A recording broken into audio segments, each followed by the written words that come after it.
Did you hear that? So it's official. We are now recording. So I have Talon back here, right? That's your name? That's me. We are going to kind of go over and talk about something that's been in the news recently, and it's something that I think should be more in the news that isn't. So we are going to talk about it and discuss it a little bit here.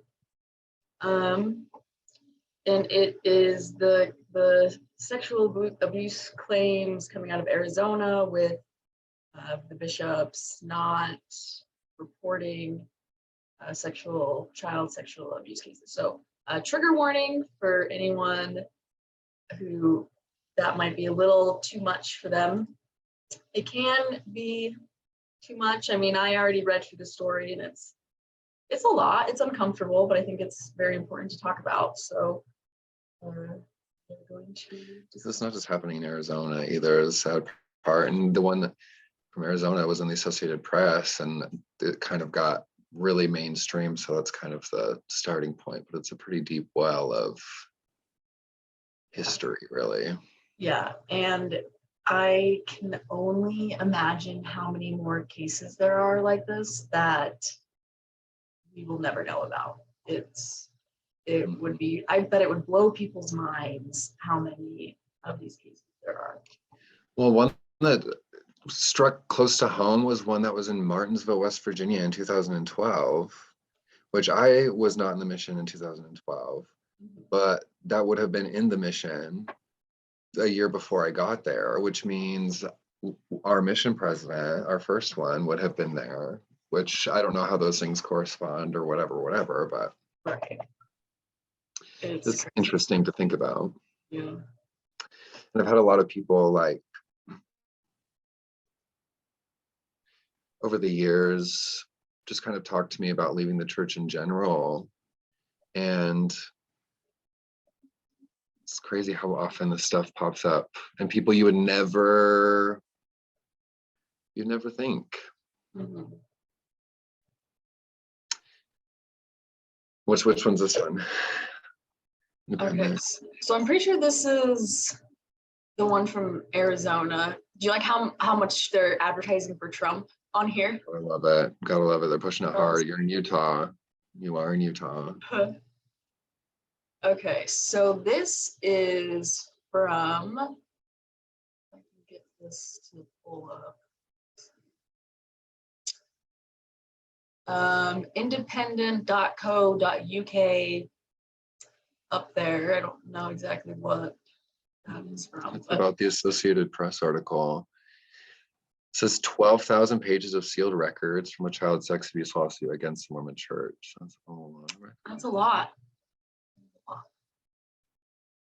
And that was just in Arizona. That's, I think it's taught. The Associated Press article was specifically about those cases in Arizona. In Arizona.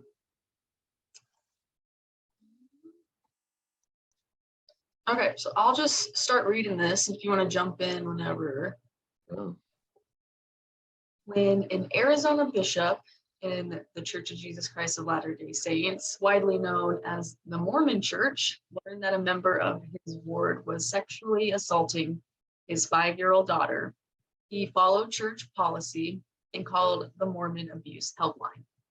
The bishop later told law enforcement that church attorneys in the Salt Lake City who staffed the helpline around the clock said that because he learned of the abuse during a counseling session, the church considers a spiritual confession. He was legally bound to keep the abuse secret.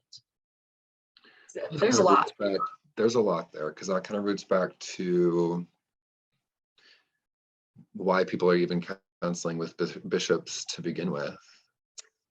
What's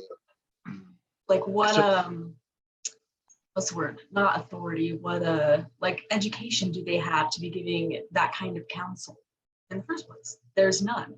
Absolutely none. Especially training from any kind of church training is just like usually volunteer members of the church from the community leading group training sessions for other community members of the church. It's hardly ever, and some of those people do happen to be like trained professionals on some occasions, but it is by no means like a requirement of the church, and they're really not. I mean, they are like overseen, but that doesn't really, I don't know, by once again volunteered local community church members.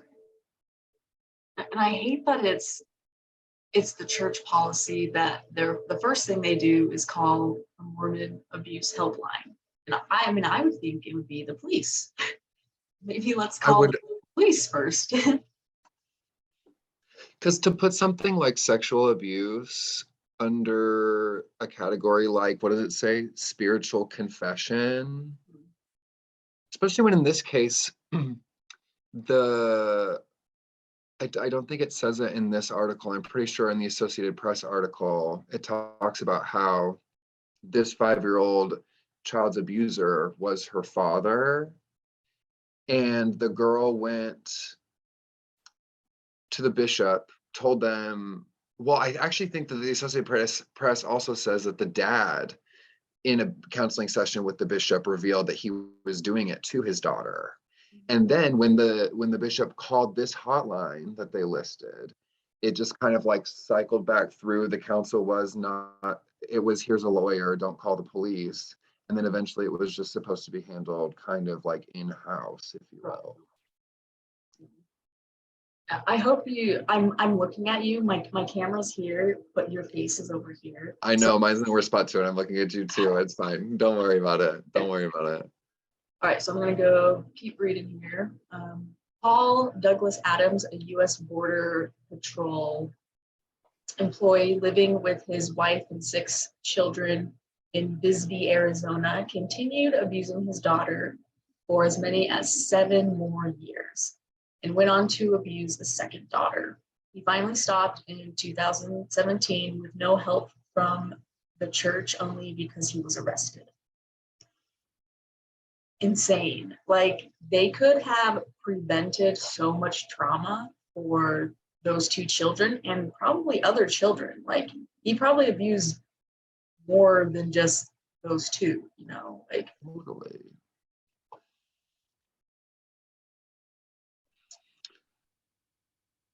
The church's helpline can divert abuse complaints away from law enforcement. So yeah, this next part is what I'm super interested in too, is like, what is that process like after it hits a hotline, and these lawyers, like, who are these lawyers that are receiving? I think I remember it was a Vice video that was talking about that Martinsville case, and it was saying that a lot of the people that were involved in the court case, like in the courtroom, like lawyers and stuff, were also members of the congregation, like were members of like the high priest group. And like, this is a system that they just like put so many barricades in place and so many people who are on their team in place that by the time it does get to the police, if ever, it's so convoluted. And the victims are, what they're doing to the victims, because the mom also knew about this and tried to like confess things. And when the church comes back, when the church is like your the most important part of your hierarchy of decision making, if your church leaders are saying things like, we don't need to talk to the police about this is a spiritual matter, God's got your back, and we're going to be okay through this, why would you go to the police yourself? You know, if you regard God higher than the law, then why would you even take it to the law? And also, why does the church care if it goes all the way up? Like, what's the church's motivation behind that? And putting so many like stops in place before they have any type of implications put on them. It's probably just one huge cover up. Like, if they get the ball rolling, there's going to probably be so much that's like revealed that they're like, nope, if we let one go, they're all going to come out. Because think of that Keep Sweet Pray and Obey thing on Netflix. Like, I know that there's some difference between like the LDS church and the FLDS church. Maybe I have not going to talk on that because that's a whole other rabbit hole. But it's just interesting what that church system was set up to ultimately be doing. And also, it is interesting to note the links that there are between the histories of the LDS church and the FLDS church. And just because like we don't go to the same buildings doesn't mean like our roots aren't the same. Yeah. And I say our because I unfortunately do. Well, I mean, I'm not related to Joseph Smith or anything. I'm not like some decades, generations long member of the church by any means. But my like back to my grandparents, yeah. And they believe this stuff still. All right, I'm going to keep reading here.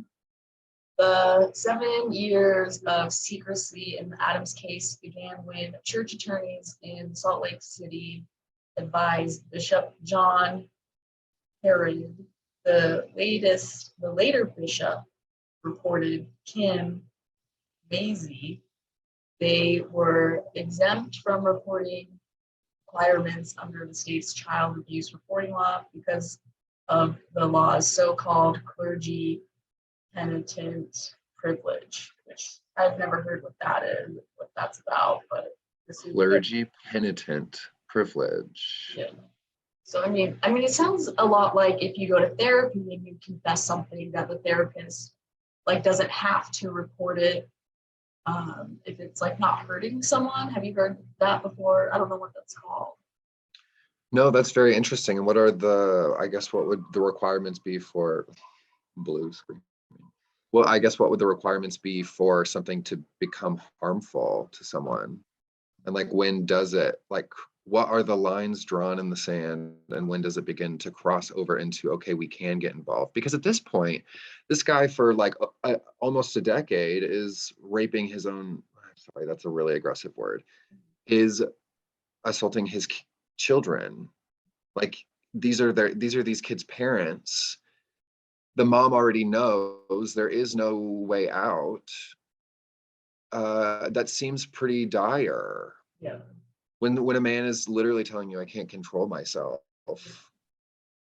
And like, can you imagine being that bishop and like seeing that family each Sunday, like knowing what's happening? Just was he just like, oh, it's in God's hands, you know? Like, well, Yeah, you see them every Sunday at church. I totally don't understand it. I had never heard of that before. Penitent meaning like, oh, I'm sorry. Like if I say I'm sorry, oh, that's wild. you absolutely can do nothing, Herod said he was told during an interview with federal investigators. So meaning he could do something. He could have, put the Skipped child over. Right. Sorry, did you have something? No. Keep going. Arizona's child sex abuse reporting law and similar laws in more than 20 states says clergy, physicians, nurses, or anyone caring for a child who reasonably believes the child has been abused or neglected has a legal obligation to report the information to the police or the State Department of Child Safety.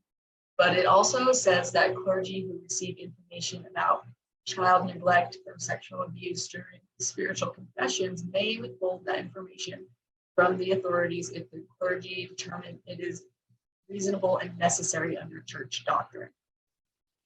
Why is that even a thing? Like if everyone else is going to report it, why is church clergy so special that they can determine what's reasonable and necessary? My knee-jerk reaction is it's like a constitutional right, the freedom of religion. And it's weird what people twist to fit under that umbrella. And I just feel like it's a easy scapegoat for pedophiles, you know? It's such an easy scapegoat for pedophiles. It almost seems They're protecting. purposeful. Yeah, they're protecting the pedophiles, you know, if you want to molest your children, the Mormon Church, the Catholic Church is the place for you, I guess. I don't know. I mean, history has proven. An Arizona attorney who is defending the bishops in the church in a lawsuit filed by 3 of the Adams children told the AP that Herod and Maisie, and by extension, the church, were acting within the law and in accordance with their religious principles. That it's okay for people to abuse children, in my opinion. That's what it's saying. Yeah, like it's literally they're ratting on themselves. I don't understand why this is not what they like take to a court of law. And they just say, well, they like apparently believe within their religious practices that like child slash sex offenders in general, as long as some clergy member states that they were only acting in accordance with their religious principles, like they're protected. That's so crazy. I wonder what religious principles they're basing that off of. Like, what is that? There's no religious principle that say it's okay to. Well, this gets back into that keep sweet pray and obey stuff. And even I don't know if you watched oh geez. The one with Andrew Garfield, Under the Banner of Heaven. Church history really is like they love to sugarcoat why the Mormons were like driven from town to town all the way like across the plains. If they would have been a normal church that came in and where they were just like trying to pitch in with the community and weren't doing strange things, I don't think communities don't tend to revolt against and protest something that fits in and fits the status quo. Right. You know, so to be for any group of people to be chased across any stretch of land period is usually a colonization effort, or B, that person, a group of people like might have done something. It's definitely all like worth looking at, you know. And he was marrying young kids in a lot of states. Those were the things that he got tarred and feathered for. Joseph Smith got tarred and feathered for it. And like the people that branched off and formed the FLDS church were protecting foundational fundamental principles. Like what are they talking about? Right. Polyamory, like multiple wives, and even like that there's no real like age, like the whole age thing is really ambiguous. It makes zero civilized sense to me in any way, shape, or form. These bishops did nothing wrong. They didn't violate the law, and therefore they cannot be held liable, said William Meldone. He also called the Adams children's lawsuit a money grab, which is that's like a terrible thing to say. Like, it's frustrating. Like, I don't know how you can read this and not get angry and not like think that that is wrong. Like, in my opinion, in my moral standings, those bishops should have spoken up. They should have said something for those children, and they chose not to. They should be held accountable. And for a $10 billion church corporation like the LDS Church, I mean, what does money mean to you? And honestly, in a world where money truly does make the world go round, and I'm not saying that because I love that, I'm saying that because it's true. I think that God would recognize that like one of the resources people might need is money. And I also do think that whether they want to think it or not, a way to make reparations is financially. And they're probably not even trying to go for a bunch of money. They're not trying to get rich off of this. They're probably trying to pay for lawyers because unfortunately, they're having to fight $1 billion corporation to seek any type of justice or reform in regards to the abuse of their child.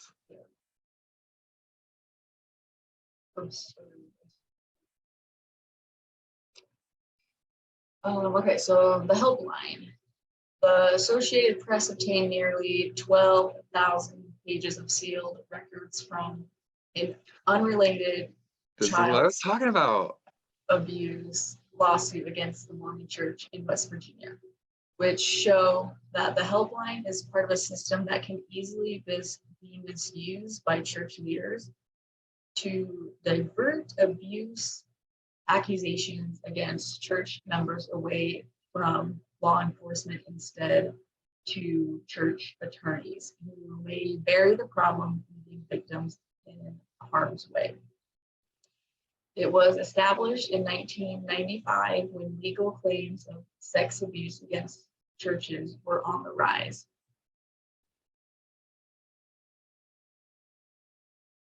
Officials of the Church of Jesus Christ of Latter-day Saints said in a sworn statement, including in the sealed records, that the helpline is staffed by social workers who destroy records of all calls at the close of each day. Why? Just getting rid of all information. When the social workers receive calls about abuse, they may present a risk to the church, such as abuse committed by prominent church members, abuse perpetrated during church activities, or especially egregious, all right, Egregious instances. The calls are referred to attorneys with the Salt Lake City law firm, Kurt McConkie. Kurt McConkie. Interesting last name. Right, yeah. The church maintains that all calls referred to the attorneys are protected by attorney-client privilege, leaving no record of the accusations accessible to prosecutors or victims' attorneys. So what I get from that is basically people are calling in and being like, hey, so-and-so abused my kid. And they say, oh, okay. And then they erase the call. Mm-hmm. I just remember talking a lot about sins of commission and sins of omission as a missionary. And this seems a lot like, yeah, they're not like doing anything technically, but that's kind of the problem. Right. Like their whole vague non-committal response to all of it is in and of itself like the problem as a whole.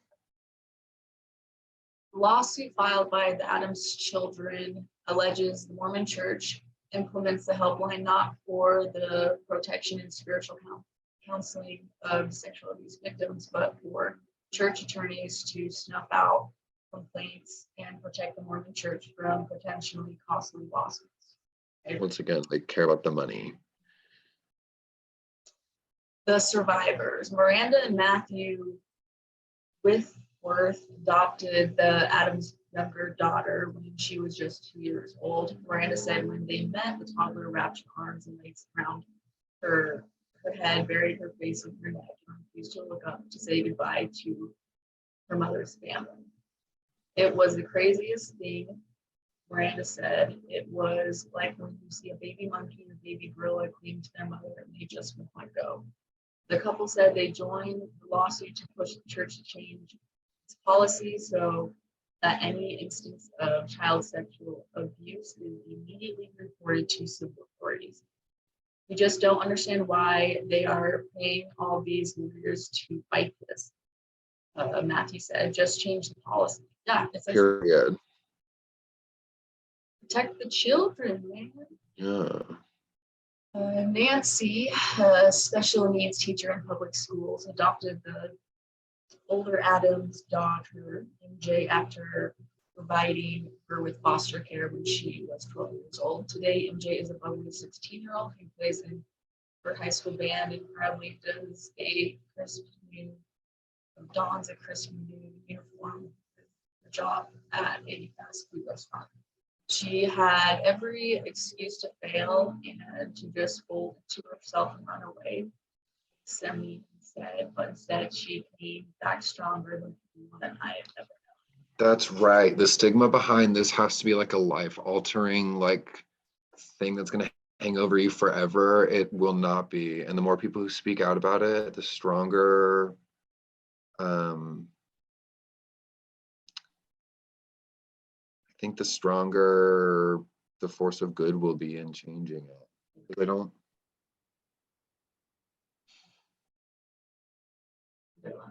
I just don't want it to happen anymore. I know. It's like I feel like I've been thinking a lot about like negative things that are happening in the world and like what can be done to stop or change them. I think it's all like you can focus on preventing, like cutting off that line of it actually happening in the first place. Like, and it's so simple, like report the abuse. Like that's all you have to do and you can save so many people from so much heartache. It's just so interesting for a church so obsessed with numbers and like statistics of things and claim to only have like God's best interests at the forefront of everything that they're doing. The only thing this article keeps mentioning the church saying is money. Like they just want money, money, money, money. And it's nothing about the kids. It's nothing about anything like that. I also don't understand like the resistance to this is a seemingly like common sense thing to want and a change that makes sense to make once the loopholes are exposed. Yeah. The resistance to it all,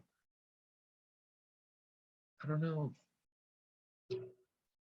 Okay, we've got about 10 minutes, so we're gonna read this last Elizabeth. part. So the upshot. Paul Adams died by suicide in jail before he could stand trial on federal child pornography charges and state child sex charges. Lisa Adams pleaded no contest to 2 counts of child abuse and served 2.5 years in state prison. Dang. Judge Wallace Hoggart called the abuse endured by MJ and her younger sister one of the most horrendous cases of child molestation he had ever encountered. That's terrible. Today, the lawsuit filed by the Adams children in Cochise County Superior Court, as well as a criminal investigation by that county's attorney, continue to unfold. I just think that the Mormon Church really sucks. Seriously. They are just the worst type of people from what I've experienced and what other people have experienced. Beautifully put. Beautifully put. Do you have any other comments? I have one other thing I wanted to show you. Okay, let's see. Okay, so this was put out Thursday, August 4th of this year. And I don't know when the actual story broke, but I'm assuming it was beginning of August. And then I wanted to take you to our dear Prophet Nelson, President Nelson's Twitter page, and what he posted on August 1st, which is what I think is kind of his call out kind of his response to this happening. And it says, I plead with you to take charge of your testimony of Jesus Christ. Work with it, own it, care for it, nurture it so it will grow, and watch the miracles happen in your life. And, I'm going to call out President Nelson here. And, I don't think being abused by your father is a miracle. That's definitely not something that should be happening. And I just really want to, like, a testimony of Jesus Christ is not going to stop your father from doing that if he wants to do that.